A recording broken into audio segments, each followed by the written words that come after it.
All right, get ready, because we're about to jump into some pretty controversial waters today. Oh, sounds intriguing. Lay it on me. We're talking about the whole Snoop Dogg and Nelly performing at Trump's 2025 inauguration events thing. Yeah, I saw some stuff about that online. Definitely raised some This eyebrows. has definitely got people talking, that's for sure.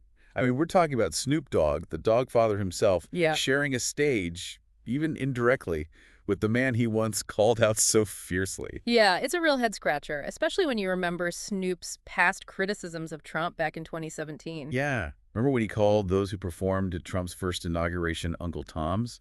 He didn't exactly mince words. Not at all. So to see him now, even tangentially connected to a Trump event, it feels like a real plot twist. Right. So it all starts with this crypto ball, this event held to celebrate Trump as America's first crypto president. Ah, yes. Cryptocurrency and politics, what a combo. Snoop Dogg headlined the event alongside Rick Ross. So we've got the dog father himself at a crypto-themed event celebrating the return of a president he's publicly condemned.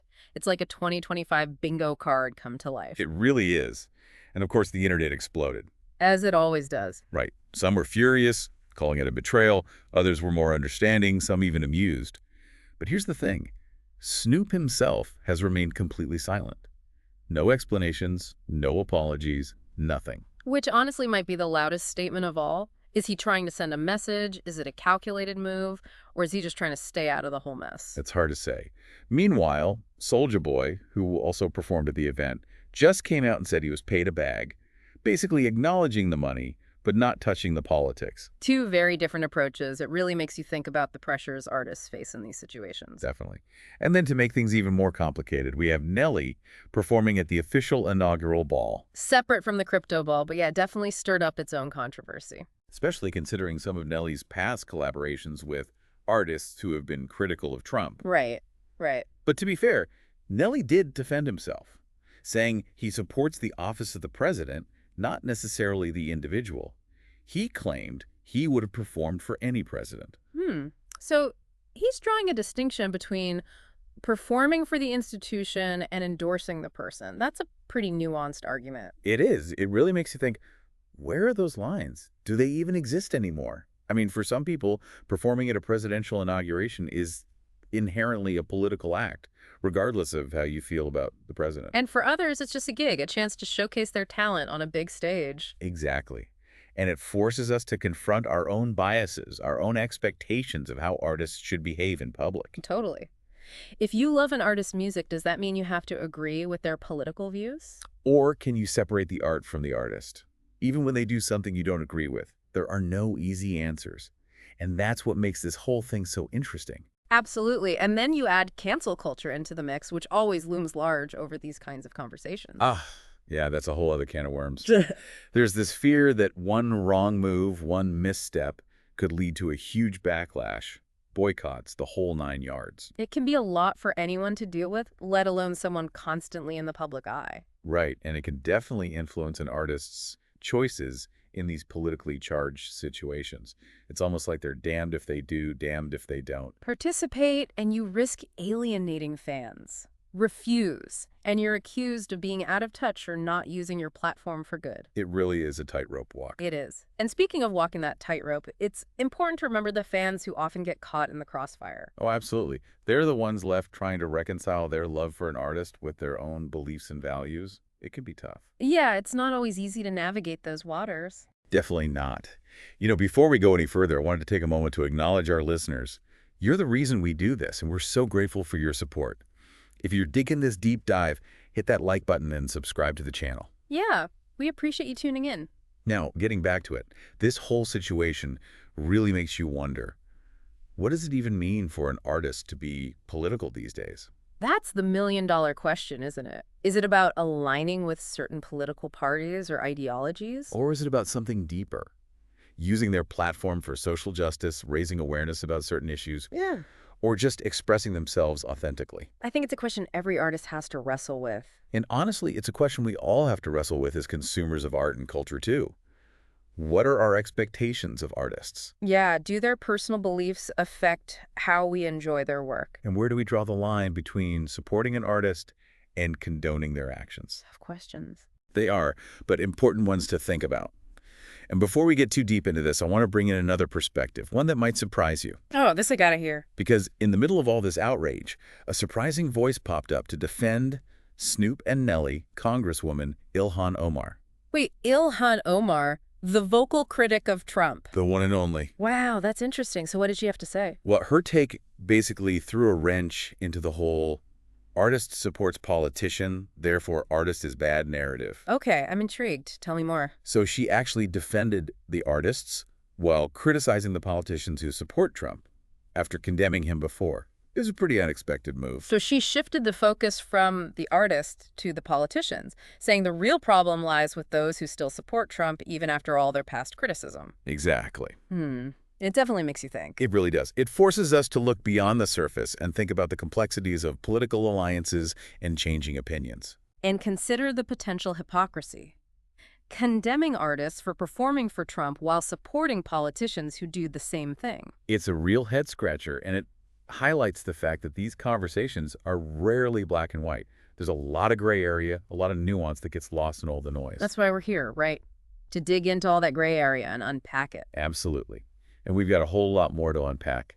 Stay tuned, because in Part 2, we'll delve deeper into the historical context of artists and political events, explore the concept of cancel culture in more detail, and examine the potential impact this controversy could have on Snoop and Nelly's careers. It's going to be a fascinating discussion. It is. So if you're enjoying this deep dive, don't forget to hit that like button and subscribe to the channel. It means the world to us to have you along for the ride. And be sure to check out Part 2, where we continue to explore this fascinating and complex topic. See you there. Welcome back. It's crazy to think that something like a performance at an inauguration could cause such a huge debate. It really shows you the power of music and the influence artists have, whether they mean to or not. Exactly. We're talking about Snoop Dogg and Nelly, legends in the music industry. Their music has had a huge impact on millions of people. No doubt. It's shaped culture and spanned generations. And now they're right in the middle of a political storm, dealing with the consequences of their choices in a way that most people don't have to. That's true. It highlights the unique position artists hold. They entertain us, inspire us, challenge the way we think, but they're also held to a different standard, scrutinized for everything they do and say. Yeah, and with social media, that scrutiny is even more intense. One wrong move, one bad tweet, and it can all blow up in their face. Absolutely. It can seriously damage their careers. It's like they're always walking a tightrope, trying to balance expressing themselves with what their fans expect and what's considered acceptable. Right. And then there's cancel culture, which we talked about earlier. That's a whole other beast. Right. This idea that one mistake can lead to total rejection, like social and professional exile. It's hard to come back from that. It is. And it's a topic with strong opinions on both sides. For sure. Some say it's necessary to hold people accountable, to make things fairer. Others say it's basically mob justice, shutting down free speech and making people afraid to say what they think. And both sides have valid points. It's a complicated issue. Very much so. But we can't ignore it.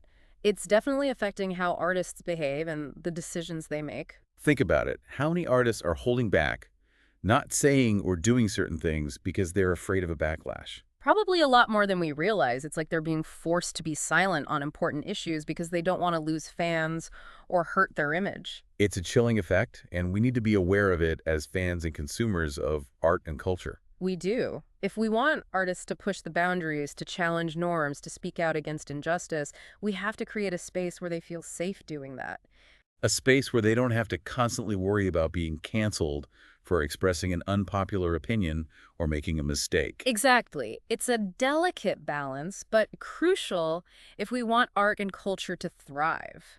And it's something we all have a role to play in. Absolutely. Whether it's being careful with what we say online, having respectful conversations with people who have different views, or just supporting artists who are brave enough to speak their truth. Even when it's hard to hear. Exactly.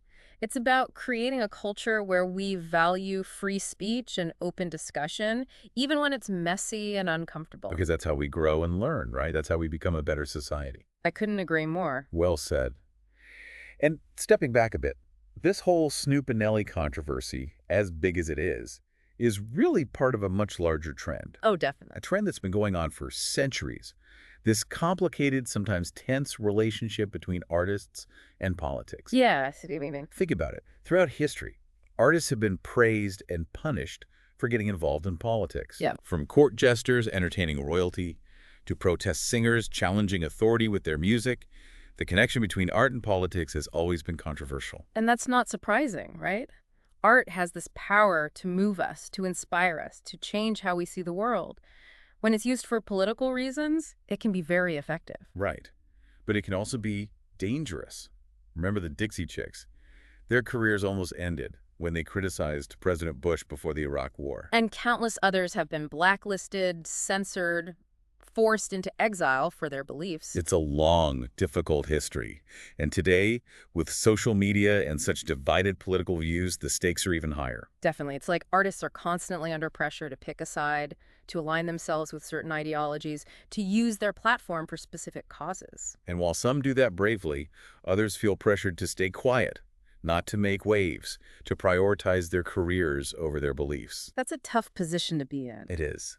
And speaking of tough positions, have you been enjoying this deep dive? Oh, yeah, absolutely. It's really eye-opening. If you're finding it as interesting as we are, hit that like button and subscribe to the channel. It really means a lot to us to know you're out there engaging with these topics. We love having you along for the ride.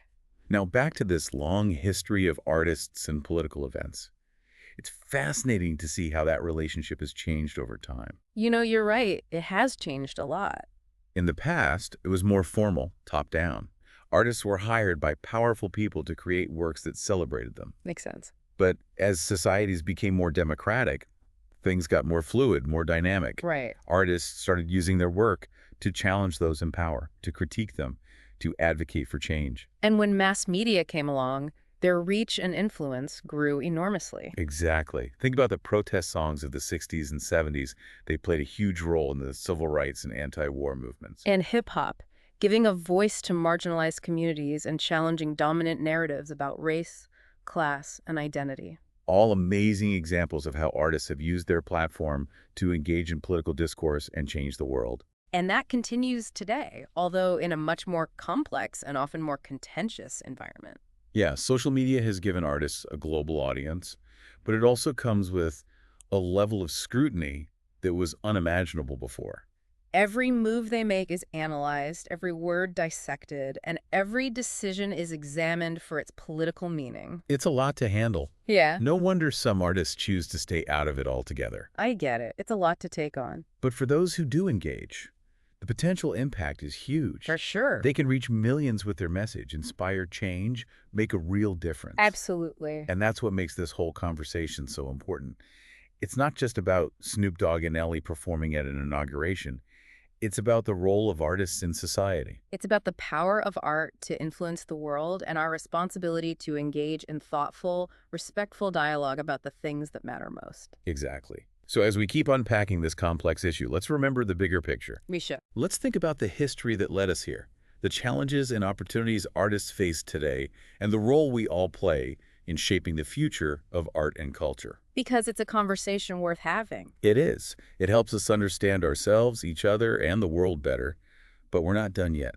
We've got more to explore. I'm ready. We've talked about a lot in this deep dive. From Snoop at that crypto ball, to Nelly defending his performance at the inauguration, to Ilhan Omar's surprising take on it all. It's been a roller coaster, that's for sure. Really shows how complicated things get when music and politics mix. It really does. Like trying to figure out a maze where the walls keep moving and there are hidden traps everywhere. You think you've got it, then bam, a new angle pops up and adds another layer of complexity. Exactly. And that's what makes these conversations so crucial. They make us look at our own biases, question our assumptions, really think critically about the world. We need that. Because it's easy to get swept up in the outrage, to judge without truly getting the nuances. Oh yeah, it's easy to just jump to conclusions. But to have real conversations, to bridge those gaps and build understanding, we got to be willing to listen, to learn, to approach it all with empathy and respect. Couldn't agree more. And that brings us back to the core of this whole deep dive. What does it mean for an artist to be political these days? Big question, right? Is it about supporting specific political parties? Is it using their influence to fight for social justice? Or just being true to themselves, no matter the consequences? So many ways to look at it. There's no one right answer, and I think that's a good thing. It means we're still figuring it out, still trying to understand the role of art and culture in society. It's a process for sure. And that process can be messy, uncomfortable, but man, it's important. It makes us face the complicated parts of the world, those gray areas, those moments where we have to question our own beliefs. It's not always easy.